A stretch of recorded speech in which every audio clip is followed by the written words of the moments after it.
அன்பின் பரலோக பிதாவே ராஜா, உம்மை நன்றியோடு ஸ்துதிக்கிறோம், ஸ்தோத்தரிக்கிறோம் அப்பா. அருமையான இந்த வேலைக்காக உமக்கு நாங்கள் நன்றி செலுத்துகிறோம் ஆண்டவரே. நீர் நல்லவர் சுவாமி. உம்மை தேடுகிற ஒவ்வொருவருக்கும் அருகிலே இருக்கிற நல்ல ஆண்டவர் ஏசப்பா. அப்பா, அந்த மெசேஜை கேட்கிற ஒவ்வொரு பிள்ளைகளையும் சுவாமி உம்முடைய கரத்துல தாழ்த்தி ஒப்பு கொடுக்கிறேனப்பா. அடிமையை மூடி மறைங்க ஆண்டவரே அப்பா. அப்பா, கேட்கிற ஒவ்வொரு பிள்ளைகளோடும் கூட பேசுகிறது நீராய் இருக்க வேண்டும்படியாய் அடிமை உம்முடைய ஆளுகைக்குட்படுத்தி தருகிறேன். எல்லாவித துதிகன மகிமை உமக்கே செலுத்துகிறேன். இயேசுவின் நாமத்தில் ஜெபிக்கிறேன் எங்கள் நல்ல பிதாவே. Praise the Lord. இந்த நாளிலும் கூட உங்கள் கவலைகளை எல்லாம் அவர் மீது வைத்து விடுங்கள் என்ற தலைப்பிலே உங்களோடு கூட இறை செய்தியை பகிர வந்திருக்கிறேன். அல்லேலூயா. இந்த நாட்களிலே அநேகர் உள்ளத்தில காணப்படுகிறது கவலை, கண்ணீர், போராட்டங்கள், அங்கலாய்ப்பு, கடன் பிரச்சனைகள் என்று சொல்லி கவலையோடு தவிக்கிற எத்தனையோ ஜனங்கள் உண்டு. அநேகர் இப்படியாய் கூட சொல்லுவது உண்டு, நீங்கள் நான் நடந்து வந்த பாதையில் நடந்து வரவில்லை, அதனால உங்களுக்கு என்னுடைய அனுபவம் கிடையாது என்று சொல்லி அநேகர் கவலையோடு கூட வருத்தத்தோடு கூட அனுபவிக்கிற எனக்கு தான் தெரியும் என்று சொல்லுவார்கள். பிரியமானவர்களே, வேதம் என்ன சொல்லுகிறது என்று சொன்னால், லூக்கா நற்செய்தி 22ஆம் அதிகாரம், அதில் ஆண்டவர் ஆகிய இயேசு கிறிஸ்து தம் சீடர்களுக்கு அநேக காரியங்களை குறித்து கற்றுக் கொடுத்தார். அதில் இது ஒரு காரியம். அதில் அவர் என்ன சொல்லுகிறார் என்று சொன்னால், நான் உங்களுக்கு சொல்லுகிறேன் என்று சொல்லி. அல்லேலூயா. பாருங்க, அந்த வார்த்தையிலே எவ்வளவு ஒரு வல்லமை இருக்கிறது. நான் உங்களுக்கு சொல்லுகிறேன், நீங்கள் உயிர் வாழ எதை உண்பது என்றோ உடல் மூட எதை உடுத்துவது என்றோ கவலை கொள்ளாதிருங்கள்.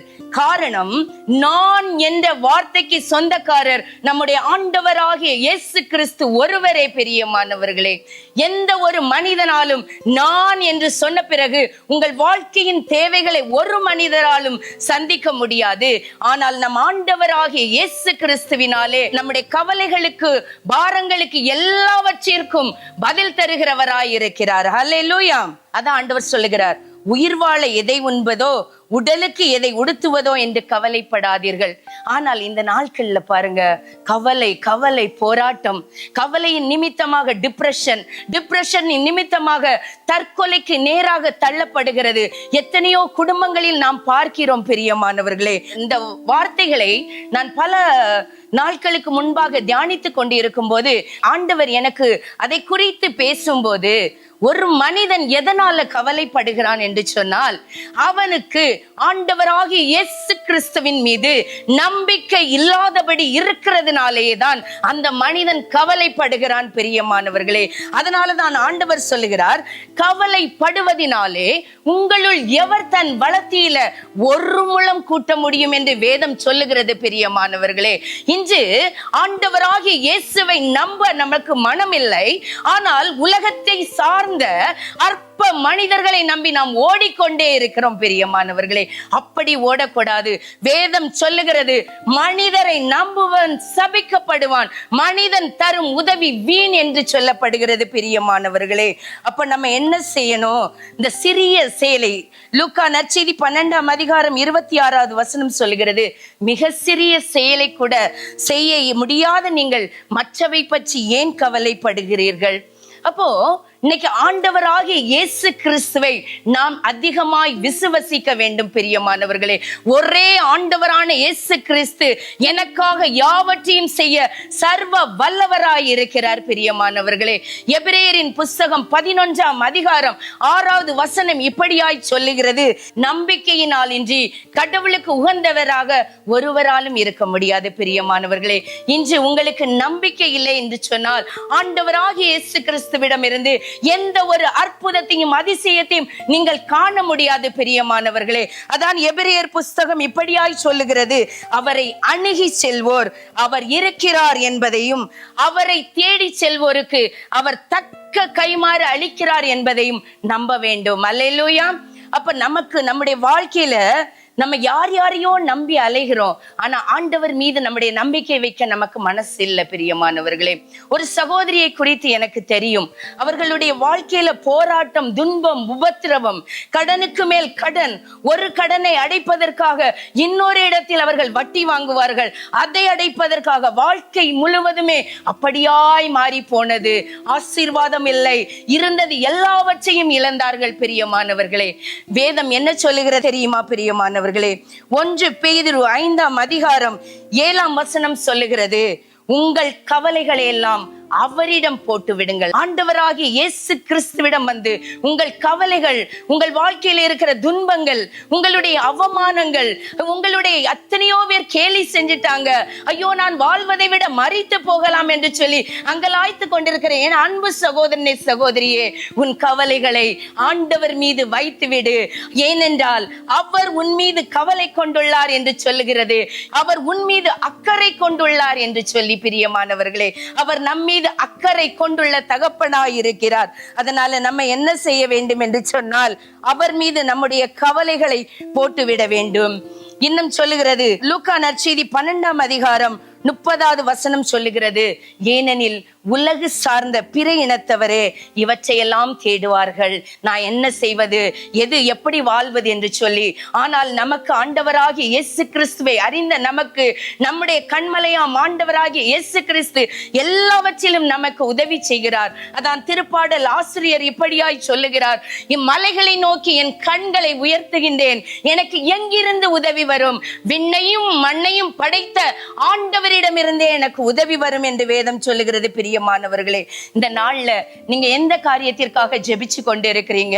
உங்க குழந்தைகளுடைய திருமண தடையா, குழந்தை பாக்கியத்திற்காகவா, உங்கள் கடன் போராட்டத்திற்காகவா, உங்களுடைய குழந்தைகளுடைய படிப்பிற்காகவா, எதுக்காக நீங்க ஆண்டவரிடம் ஜெபித்து கொண்டு இருக்கிறீங்க? பிரியமானவர்களே, புலம்பிக் கொண்டு இருக்கிறீங்க. இந்த நாள்ல வேதம் சொல்லுகிறது, உங்கள் கவலைகள், உங்கள் போராட்டங்கள் எல்லாவற்றையும் ஆண்டவர் மீது போட்டு விடுங்கள். ஏனென்றால் அவர் நம்மீது அக்கறை உள்ள தேவனாய் இருக்கிறார்.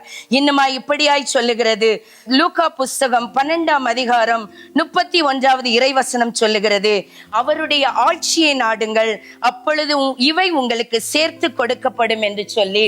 ஆண்டவருடைய ஆட்சியையும் நீதியையும் நாம் தேடுவதில் மிகவும் கவனமாயும் கருத்தாயும் இருக்க வேண்டும். பிரியமானவர்களே, நம்முடைய உலக வாழ்க்கைக்குரிய தேவைகளை அதிகம் தேடுவதை காட்டிலும் ஆண்டவருடைய காரியங்களையும் ஆண்டவருடைய ஆட்சியும் நாம கவனமா இருக்கும் போது மீதியான நம்முடைய தேவைகள் ஒவ்வொன்றையும் நம் ஆண்டவராகிய இயேசு சந்திக்கிறவராய் இருக்கிறார். பிரியமானவர்களே, அதான் இந்த நாள்ல நீங்க என்ன மனநிலையோடு கூட இருக்கிறீர்கள், எந்த கவலையோடு கூட இருக்கிறீர்கள், உங்க வாழ்க்கையில இருக்கிற போராட்டங்கள் என்ன, எல்லாவற்றையும் ஆண்டவர் மீது வைத்து விடுங்கள். இதான் 1 பேதுருல அருமையாய் சொல்லுகிறார், உங்கள் கவலைகள் எல்லாவற்றையும் ஆண்டவர் மீது வைத்து விடுங்கள், ஏனென்றால் அவர் உங்கள் மீது கவலை கொண்டுள்ளார் என்று சொல்லி.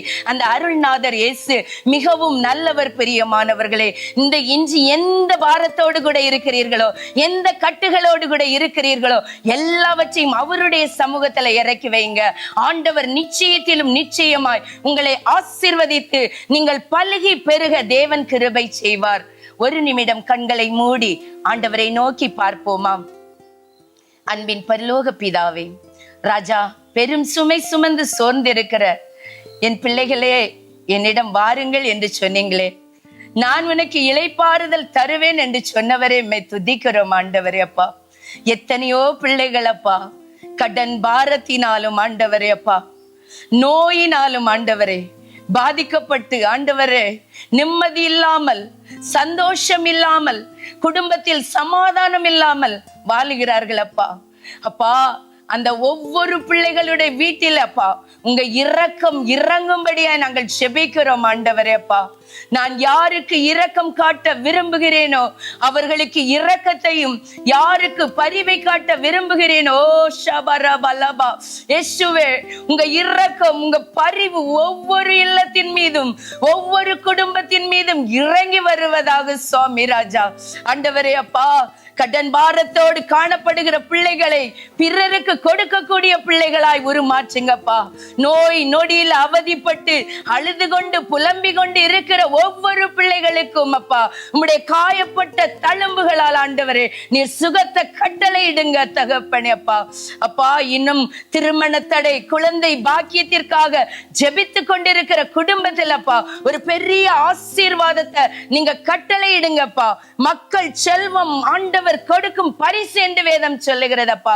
ஒவ்வொரு பிள்ளைகளுக்கும் அவர்களுடைய தேவைகளை சந்தித்து அவர்களுடைய கவலைகளை களி நடனமாய் மாற்றி ஆண்டவரே அவர்களுடைய வாழ்க்கையில பெரிய காரியங்களை செய்தருளும்படியாய் உம்முடைய திருப்பாதத்துல ஒவ்வொரு குடும்பத்தையும் தாழ்த்தி ஒப்பு கொடுத்து ஜெபிக்கிறோம். எல்லாவித துதிகன மகிமை உமக்கே செலுத்துகிறோம். இயேசுவின் நாமத்தில் ஜெபிக்கிறோம் எங்கள் நல்ல பிதாவே.